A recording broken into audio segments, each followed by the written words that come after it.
Hello everyone, हमारे not for profit organisation की series में आज हम आपके टेक्स्ट बुक में से पेज नंबर 108 पे जो प्रॉब्लम नंबर 18 है वो देखने वाले हैं। So let's get started. देखिए, let us read the sum first. From the following receipts and payments account of Bhaurao Patil Polytechnic College, Nagpur for the year ending 31st March 2019 and additional information, prepare income and expenditure account for the year ended 31st March 2019 and a balance sheet as on that date. तो हमें receipts and payments दिया गया है. So what we will do? First we will see कि कौन से amounts income expenditure में जाते हैं और कौन से balance sheet में जाते हैं. So let us read receipt side first. To balance brought down, cash and bank का बैलेंस है, दिस इज ओपनिंग बैलेंस, तो अभी हमें कुछ नहीं करना है. To interest, this will go to my income expenditure. Donations, right now I am writing income expenditure, अगर एडजस्टमेंट्स में कुछ होगा तो let us see. Tuition fees income expenditure, admission fees income expenditure, term fees income expenditure, drama receipts income expenditure, rent from use of hall income expenditure, legacies. देखिए brackets में दिया गया है कैपिटल, दैट मींस ये पूरा balance sheet में transfer होगा. So I am writing B here. Payment side पे चलते हैं. By salaries to teaching staff income expenditure, office staff income expenditure, printing and stationery income expenditure. By books, ये मेरा जाएगा बैलेंस शीट में. Furniture balance sheet में, furniture के आगे कुछ डिटेल्स दिए हैं, we will see later on.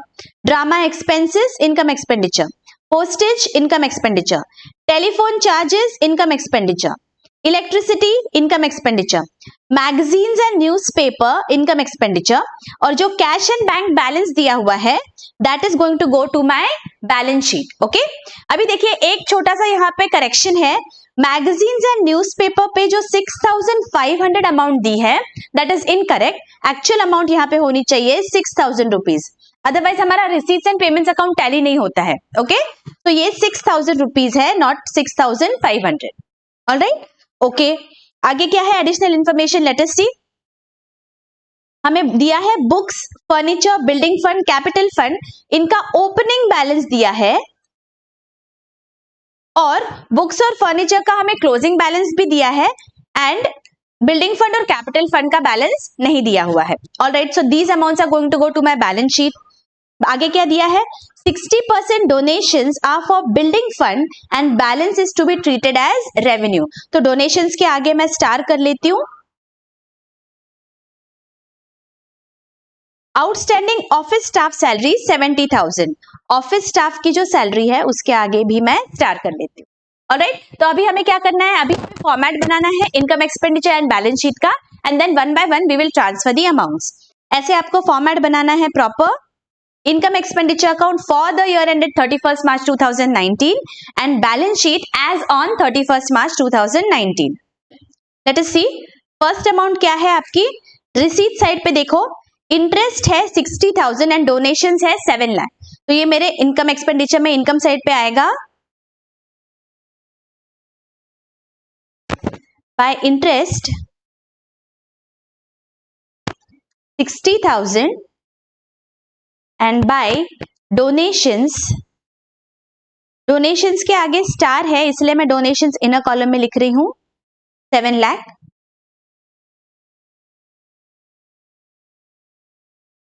आगे ट्यूशन फीस है 15 लाख, एडमिशन फीस है 65,000.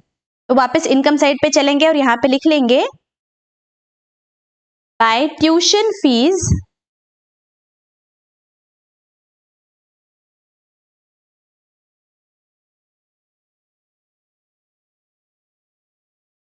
$15 lakh and admission fees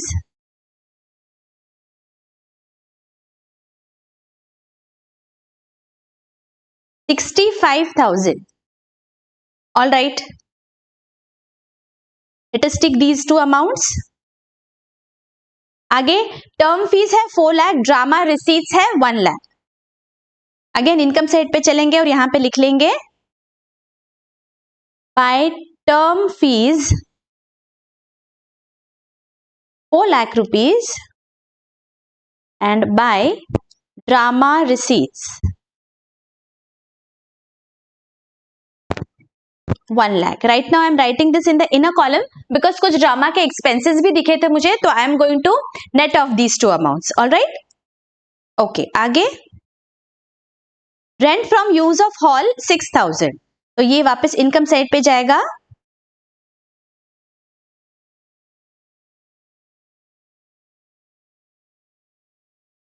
Rent from use of hall 6,000. And last amount हमारी है लेगेसीज. ये मेरे बैलेंस शीट में जाएगा, कैपिटल फंड में ऐड होगा 60,000. तो बैलेंस शीट में चलते हैं. लाइबिलिटी साइड में I am going to write capital fund and here I will add legacies 60,000. Okay, so let me take legacies. देखो हमारा रिसीट साइड अभी सब हो गया है. अभी क्या बचा? पेमेंट साइड है. सो लेट अस सी फर्स्ट क्या है पेमेंट साइड पे. By salaries to teaching staff 15 lakh and office staff 8,55,000. तो एक्सपेंडिचर साइड पे चलते हैं और यहां पे लिख लेंगे to salaries to teaching staff amount is 15 lakh and आगे टू ऑफिस स्टाफ, इसके आगे स्टार है तो ये मैं इनर कॉलम में लिखूंगी 8,55,000. Alright, okay.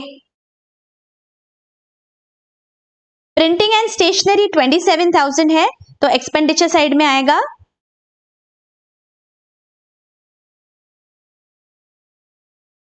$27,000.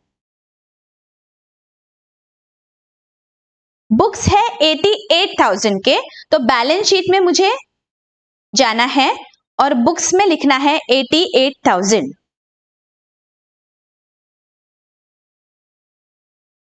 There is some opening balance, तो मैं उसके लिए जगह छोड़ती हूँ. Right now I am going to write purchases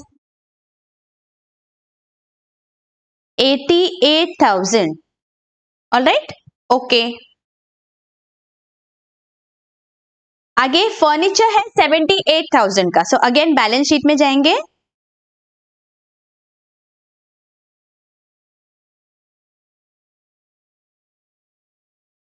there is some opening balance, we'll leave some space for that और नीचे लिखेंगे purchases amount is 78,000. Alright, okay. आगे ड्रामा एक्सपेंसेस है 90,000 का. तो जैसे मैंने आपको बताया था इनकम साइड पे जब ये ड्रामा रिसीट्स लिखे हैं 1 लाख, इसमें से मैं माइनस कर रही हूं ड्रामा एक्सपेंसेस. Amount is 90,000. सो जो नेट है that is going to come to my outer column. देखिए there are two ways of doing this. Either you can do this net off करके अमाउंट लिखो या फिर ड्रामा रिसीव्स 1 लाख आप दिखा सकते हो इनकम साइड पे and drama expenses debit side पे आप 90,000 दिखा सकते हो. दोनों में सेम ही इफेक्ट होने वाला है. Okay, both the ways are correct. Okay, आगे पोस्टेज है 7,000, टेलीफोन चार्जेस 6,000. तो एक्सपेंडिचर साइड में आएगा to postage 7,000, to telephone charges 6,000. Okay, let me take these amounts. Electricity है 61,000 एंड मैगजीन्स एंड न्यूज़पेपर्स है 6,000. एक्सपेंडिचर साइड पे चलेंगे वापस and will write electricity 61,000 and magazines and newspaper 6,000 है. Okay, balance of cash and bank ये मेरे balance sheet में जाएगा 62,000 एंड 3,23,000. तो बैलेंस शीट के एसेट साइड पे हम चलेंगे और यहां पे लिखेंगे cash 62,000 and bank 3,23,000. Okay, let me take these amounts. All right, तो देखिए सारे अमाउंट्स हमारे टिक हो गए हैं। अभी हम एडजस्टमेंट्स की ओर बढ़ते हैं। एडजस्टमेंट्स में फर्स्ट देखिए क्या दिया है आपको, ओपनिंग बैलेंसेस दिए हुए हैं, तो ये सारे मेरे बैलेंस शीट में जाएंगे। सो let me right, books and furniture का बैलेंस है 9 लाख एंड 326। तो मेरे बैलेंस शीट में ओपनिंग बैलेंसेस में मुझे लिखना है, बुक्स का बैलेंस है 9 lakh, so this becomes 9,88,000 and furniture का बैलेंस है, so this becomes 4,04,000। ओके, आगे और कौन से बैलेंसेस दिए हैं हमें, बिल्डिंग फंड है एंड कैपिटल फंड है, दोनों भी मेरे बैलेंस शीट के लाइबिलिटी साइड में आएंगे, 8,27,000 एंड 6,11,000। तो बैलेंस शीट में कैपिटल फंड में मैं ऐड करूंगी 6,11,000 opening balance and building fund का ओपनिंग बैलेंस है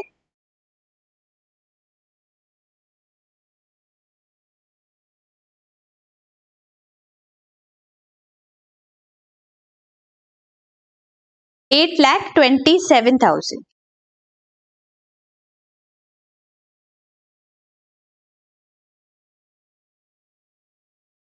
चलो यहां पे मैं टिक कर देती हूँ। अभी हमें क्या दिया है देखिए, सेकेंड कॉलम जो है 31 मार्च 2019, उस कॉलम में देखो हमें क्या दिया है, बुक्स का क्लोजिंग बैलेंस है 31 मार्च 2019, दैट मींस बैलेंस शीट में एज ऑन 31 मार्च 2019 बुक्स 8,88,000 पे दिख रहे हैं एंड फर्नीचर 3 लाख पे दिख रहा है। तो अभी हमें क्या करना है, बैलेंस शीट में जाना है एंड बुक्स के आगे मुझे यहां पे अमाउंट लिखनी पड़ेगी 8,88,000। ओके, बिकॉज ये हमें दिया गया है। तो अगर मेरा टोटल तो 9,88,000 आ रहा है और ये 888 दिखा रहा है, इसका क्या मतलब हुआ, ये जो डिफरेंस है that is the depreciation on books, ये आपको इनडायरेक्टली बताया हुआ है। So you have to be very careful that 9,88,000 मेरा टोटल आ रहा है, लेकिन हमें दिया गया है कि बैलेंस शीट में 8,88,000 से दिखना चाहिए बुक्स। इसका मतलब जो भी डिफरेंस है that is my depreciation on books. तो 9,88,000 minus 8,88,000 that is 1 lakh is my depreciation on books for this year. Getting it? ये indirectly आपको दिया गया है। ओके, सिमिलरली फर्नीचर का देखिए हमें दिया है 3 lakh should be the amount, furniture का बैलेंस शीट का अमाउंट 3 लाख है, हमारी टोटल तो 4,04,000 आ रही है। सो 3 लाख लाने के लिए मुझे क्या करना पड़ेगा, डेप्रिसिएशन देना पड़ेगा 1,04,000 का। तो यहां पे मैं लिख रही हूं डेप्रिसिएशन 1,04,000। समझ में आ गया क्या किया है हमने, this is an indirect way of telling us that provide depreciation on books and furniture. Okay, got it. इसका सेकेंड इफेक्ट हमें देना है इनकम एंड एक्सपेंडिचर में, एक्सपेंडिचर साइड में, तो चलते हैं वहां पे और यहां पे लिख लेंगे टू डेप्रिसिएशन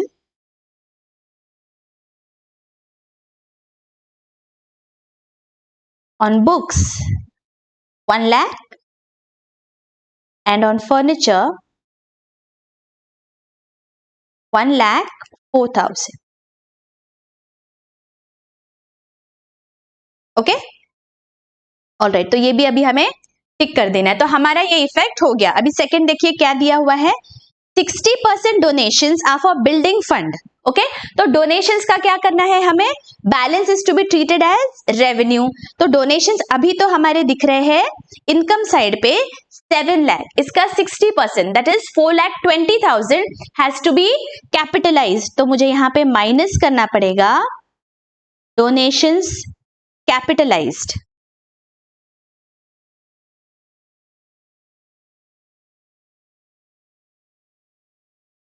और ये सेकेंड इफेक्ट आएगा बिल्डिंग फंड में, मुझे ऐड करना है डोनेशंस 4,20,000। तो मेरा आउटर कॉलम में आएगा 12,47,000। Okay, so let us take this amount. Third क्या है देखिए, आउटस्टैंडिंग ऑफिस स्टाफ सैलरी 70,000। ये जो है सैलरी दैट इज आउटस्टैंडिंग, मतलब this relates to this year. तो मुझे इनकम एक्सपेंडिचर में ऐड करना पड़ेगा 70,000 रुपीज। तो यहां पे मैं ऐड कर रही हूं outstanding.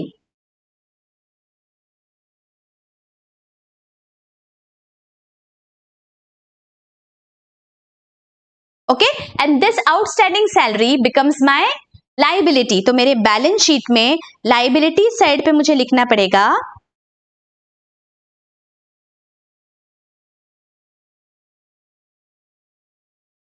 Outstanding salary 70,000। Alright, okay, let us tick this. अभी कुछ बचा है क्या? देखो, कोई हिडन एडजस्टमेंट है क्या? Nothing is remaining. ओके, तो चलो अभी हमें क्या करना है, इनकम एक्सपेंडिचर बैलेंस शीट को क्लोज करना है। तो चलो इनकम एक्सपेंडिचर की टोटल लेते हैं, डेबिट एंड क्रेडिट साइड की।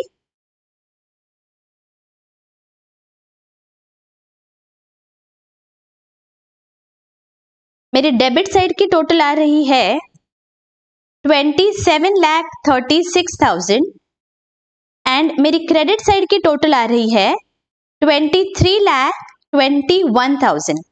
अगर डेबिट साइड की total is more than the credit side, that means there is a deficit, और डेफिसिट हमारे इनकम एक्सपेंडिचर के क्रेडिट साइड पे हम दिखाते हैं। तो यहां पे मुझे डिफरेंस जो है that is my deficit. What is the difference? 27,36,000 minus 23,21,000, which comes to 4,15,000. This is what? This is my deficit. तो यहाँ पे 4,15,000 आया है. Let me write the higher amount here. 27,36,000. 27,36,000. और ये जो डेफिसिट है इसका सेकेंड इफेक्ट मेरे बैलेंस शीट में मुझे कैपिटल फंड में से डिडक्ट करना है। तो कैपिटल फंड में यहां पे मैं माइनस करूंगी डेफिसिट 4,15,000। आउटर कॉलम में आ रहा है मेरा 2,56,000। ओके, तो चलो अभी क्या करना है, बैलेंस शीट को मुझे टैली करना है। Late us see what is the total of assets and liabilities. तो मेरी टोटल आ रही है लाइबिलिटीज साइड की 15,73,000 एंड एसेट साइड की टोटल भी आ रही है 15,73,000। ओके, आ गया ये सबका? Okay, very good. तो हमारा बैलेंस शीट यहाँ पे टैली हो गया। ये सब में देखो बच्चों, हमें एक अलग तरीके से डेप्रिसिएशन प्रोवाइड करने को बोला था। हमें दिया गया है ओपनिंग बैलेंस एसेट का एंड क्लोजिंग बैलेंस, तो जो भी डिफरेंस है that becomes my depreciation. I hope कि एडजस्टमेंट आपको बहुत अच्छी से समझ गई है। So do hit the like button, do comment if you really understood everything that I taught. और आपको एनपीओ के बारे में जो भी प्रॉब्लम्स है वो सारे मैंने एक प्लेलिस्ट में बना के रखे हैं। So one by one you can go through the problems. कुछ भी डाउट है तो please ask me in the comments, I will definitely answer your questions. तो अब मिलते हैं अगले वीडियो में। Till then take care, bye bye.